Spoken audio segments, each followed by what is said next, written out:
This is the story of a man who lived a quiet life as a teacher, until heartbreak and war transformed him into a fearsome sniper. It all begins in a remote corner of Ukraine, where peace still lingers in the air. In a modest wooden cabin, Mykola and his wife, Nastya, build a simple but happy life. Mykola spends his days at the local school, patiently teaching math to the village children. His students adore him, with one exception, a rebellious boy named Evan, who constantly challenges him.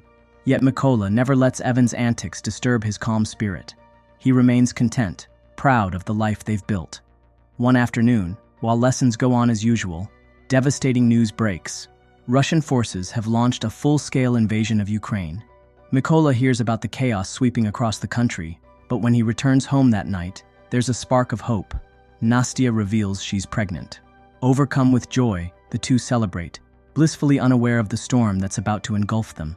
As the sun rises the next morning, Mykola heads to work, exchanging a warm farewell with Nastya. On the way, he notices two unfamiliar soldiers. Thinking little of it, he hurries to school, only to find it abandoned and eerily silent. Flicking on the TV in confusion, Mykola watches, stunned, as news channels confirm the grim truth. Russian troops have seized his town. A sick feeling sets in, as he realizes those soldiers weren't Ukrainian after all. Without wasting a second, Mykola races back home. But the scene awaiting him shatters his world. He finds the two Russian soldiers brutally assaulting his wife. Frantic, he tries to fight them off, but he's powerless.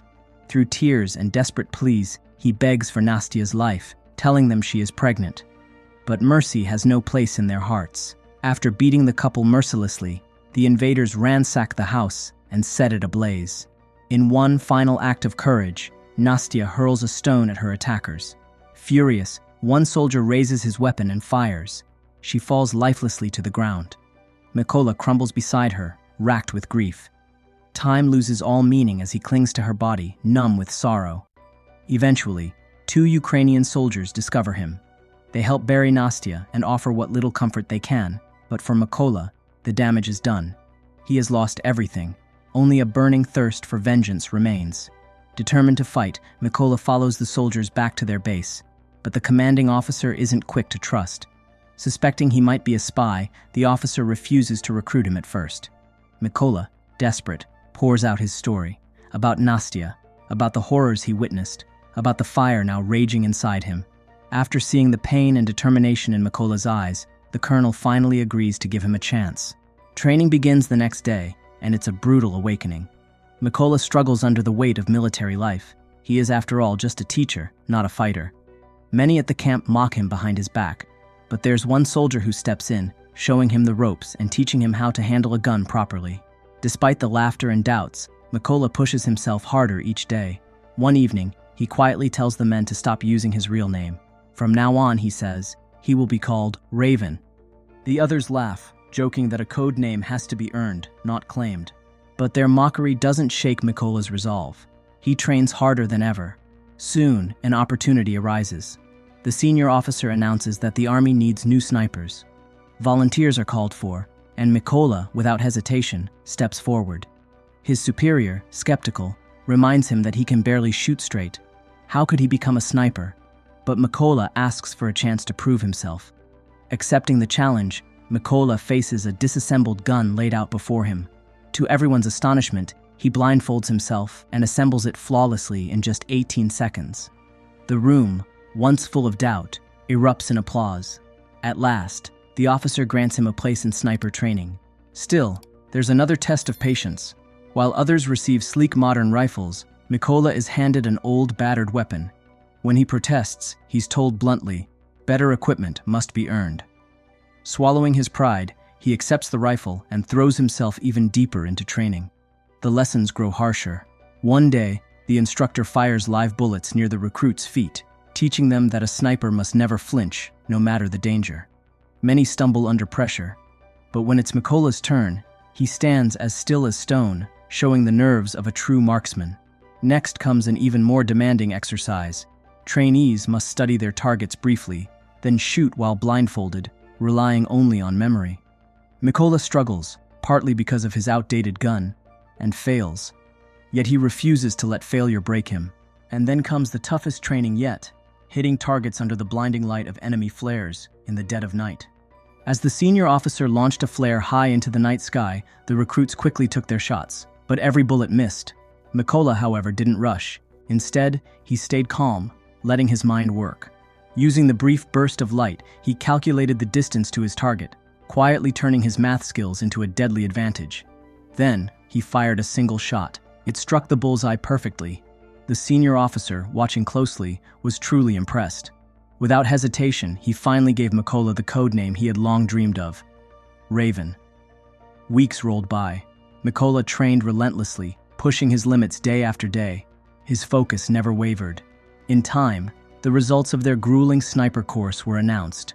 Standing firm among the survivors, Mykola received a salute from the colonel. He had officially earned his place as a sniper. Before long, a real mission landed at his feet. The colonel ordered him to pack his gear. They were needed immediately. The assignment was urgent. A group of Russian forces had taken control of a checkpoint. Moving swiftly, Mykola and his unit traveled to the site and set up their sniper nests. As they waited for the right moment to strike, a civilian car appeared on the road, heading straight for the checkpoint. The Russians pulled the vehicle over, forcing the passengers out. They rifled through their belongings and checked their passports. Even though they found nothing, they seized the documents anyway. When the civilians protested, the soldiers responded with brutal beatings. It was more than enough. The colonel gave the signal, and with silent precision, Mykola and his comrades opened fire. Within moments, every Russian soldier at the checkpoint was eliminated. Their first mission had ended in victory, but the triumph didn't last. Back at the base, Mykola noticed something unsettling. Many faces from his training group were missing. The grim news soon followed. They had been sent on a separate mission, and most hadn't made it back. The one responsible? A fearsome Russian sniper, infamous across the battlefield, known only as Sergei. The days dragged on. A new mission soon came. This time, Mykola and the remaining snipers moved carefully, planting landmines and setting up ambush points along a key enemy route. Hours later, Russian troops began to move into the trap. And among them, shockingly, was Evan. Yes, the same Evan who once caused trouble back in Mykola's classroom, now fighting for the enemy. As Evan and his squad marched forward, they triggered the hidden mines. The ground exploded beneath them, wiping out most of the unit in seconds. After the smoke cleared, Mykola looked at the ruins of the boy he once tried to teach. Sensing his hesitation, the colonel quietly reminded him. Evan had made his choice. There was no room for regret. The mission complete, they returned to camp. That night, sitting by the fire, the colonel opened up for the first time. He showed Mykola a worn photo of his family, a wife and 2 young daughters who didn't even know he was fighting at the front. In that moment, Mykola found the strength to share his own heartbreak, the loss of Nastya and their unborn child at the hands of Russian invaders. Speaking the words aloud tore him apart, but the colonel was there, offering silent support. At dawn, it was time for another mission. This one was vital. Intelligence had uncovered a Russian convoy preparing to move through a strategic pass. Mykola and the colonel rushed to set up hidden sniper positions along the route. Not long after, 2 Russian soldiers arrived, acting as advance guards. Through his scope, Mykola's breath caught. One of the men standing there, laughing casually, was the very soldier who had murdered Nastya. And now, the killer stood perfectly framed in his sights. He asked the colonel for permission to fire, but the colonel shook his head. It wasn't the right moment. Anger boiled inside Mykola. His wife's killer was standing right there within easy reach. He asked again, desperate, pleading. Still, the colonel refused. This time, Mykola couldn't hold it in. Rage took over. He pulled the trigger. The bullet struck the Russian soldier clean in the head, dropping him instantly. But that single shot gave away their position, and worse, it caught the attention of someone far more dangerous. Hidden nearby was Sergei, the most feared sniper in the Russian army. The colonel realized too late what was happening. He frantically scanned the surroundings, trying to locate Sergei. But before he could even react, a shot rang out. A single bullet pierced the colonel's skull, a perfect headshot. Horror washed over Mykola. His one reckless action had cost them dearly. The colonel was dead, and the Russians were closing in fast. Gunfire erupted all around him. With no other choice, Mykola grabbed the colonel's body, threw it over his shoulders, and sprinted for cover. Through sheer willpower, he managed to escape back to base. Grief and guilt consumed him. Standing over the colonel's grave, Mykola made a silent vow. He would hunt down Serhiy, no matter what it took. Soon after, new intel came in. 2 Russian snipers had been spotted nearby. He moved out alone, setting up a sniper nest.